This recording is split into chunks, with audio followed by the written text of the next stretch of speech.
This is the 84th episode of the Effective Executive podcast and YouTube channel. And this week, I want to talk about how to reduce your marketing and sales costs. Uh, Inevitably, almost every company I've ever worked with, we get to this topic. How we're looking for ways to reduce costs in their operations and things that they're doing.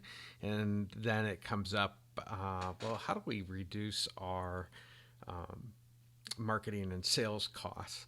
Well, there's really two general categories of things that you can do. The first is getting referrals, and the second is, which I've talked about, is having innovative products and services. Um, Having things out there that people want, and just going through a process of discovery of those things will set you apart, and people want to do business with you. Now, referrals, you get them really from a couple different ways, as I've seen it, and one is from employees. Employees are working, uh, in an organization, they're happy working there. Then, wow, that must be a good company because most employees aren't very happy with the organizations they work for. The second is so obvious, but is having happy customers, people that just enjoyed your service to the point of, um, you know, I've got to tell my neighbor, I got to, tell somebody about this. So, um, yeah, those are the two general categories. And sorry, I bumped my umbrella. But um, they are things that employees and customers that will help drive your marketing costs and your sales costs down. And actually, salespeople love the fact when you have an innovation pipeline, because it does get them excited, and they've got something new to take to potential customers, as well as existing ones. So what do I look at? I look at a couple of different things when we're talking about referrals.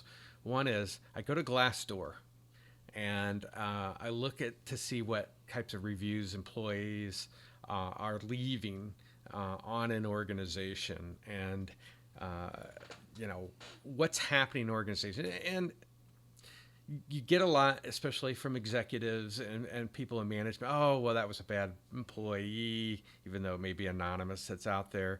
It was, but if you see enough of them out there, you're going to sit there and say, okay, that's not a one-off. People are leaving because they're very unhappy with the way that you're managing things. So, these things are very influential nowadays. And then the second, which is a close cousin to Glassdoor, so just social media in general, and especially, and this is where customers are going to go, whether it's Twitter or whether it's Google or the Better Business Bureau or wherever it is. This is where customers are going to complain about your service, and you're going to typically get to the extremes. You're going to get somebody who's extremely happy with the service you provide, and you're going to get, on the other end, you're going to get very unhappy customers. And a lot of executives and management folks will blow off the ones, saying, oh, yeah, that's where customers go to complain, and, those types of things. And that doesn't represent all of our customers, and that type of thing. But I tell you what, social media has quite an influence on whether other people that are potential customers are going to deal with your organization. They read them, you know, and as well as the, potential employees. They'll read things in social media. Oh, I don't never want to work for that company. So those are kind of they're obvious things that need to be done. Developing that innovation pipeline gets employees and customers excited about your particular organization. These things drive. I mean, I've got evidence, from different companies where, how they had to, how difficult it was to get an appointment. So you've got something new out there that excites customers. They're going to talk to you at least, and you can explain what you have in the pipeline, what you're working on, and customers want to hear that. They don't want to hear about how you're lower cost than the other person. Matter of fact, I really find it about cost per se. They want to hear something that you're doing that's exciting in your organization. So focusing in on those things, I think are very important. Now, most organizations don't have systems that are set up this way.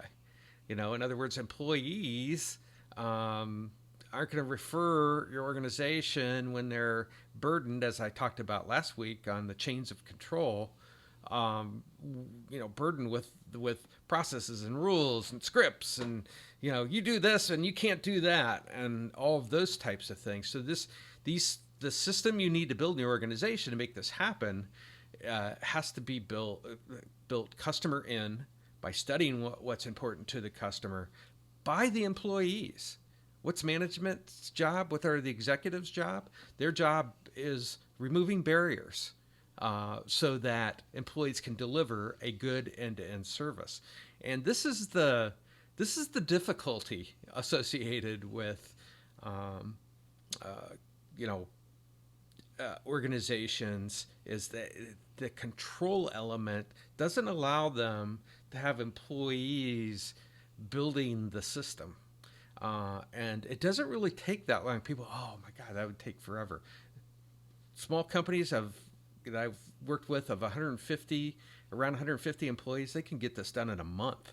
That's how fast you can make things happen in your organization. Now, that's a committed management group.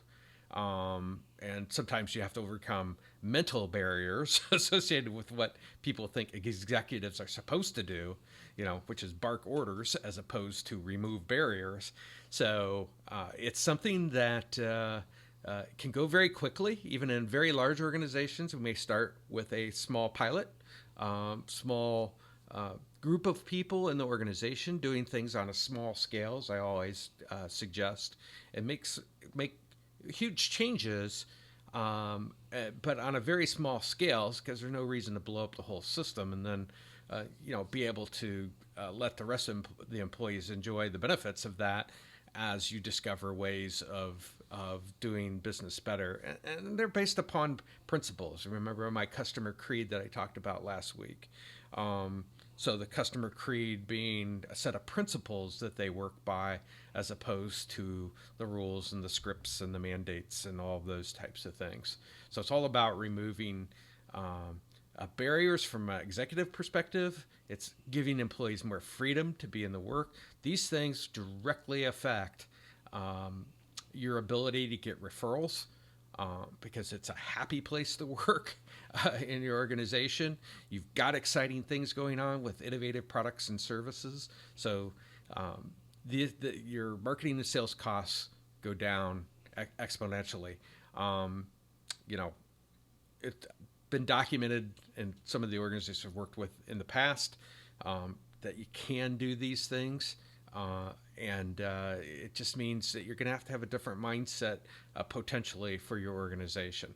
And I think the important thing, and maybe this is what I should start doing for all of my podcasts and YouTube channel videos, is, and my tagline should be, that there's always a better way.